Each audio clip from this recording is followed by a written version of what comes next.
मुसलमानों के विषय में एक धारणा बना ली लोगों ने।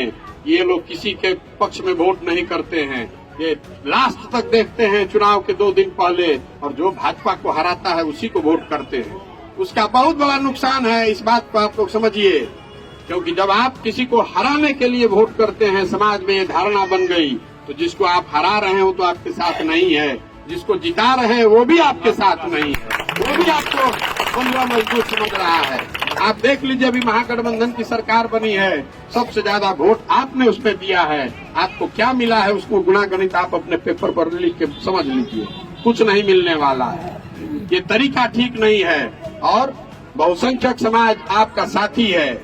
आप इस प्रोपेगेंडा में मत फंसिए कि सारा बहुसंख्यक जो है वो भाजपाई हो गया। इस देश में 80% हिंदू रहते हैं, भाजपा को 38% वोट मिलता है। 5वें क्लास का गणित का विद्यार्थी भी बता देगा कि 80% अगर हिंदू है और भाजपा को 38% वोट मिल रहा है, इसका मतलब है कि 50% से कम हिंदू वोट कर रहा है भाजपा को।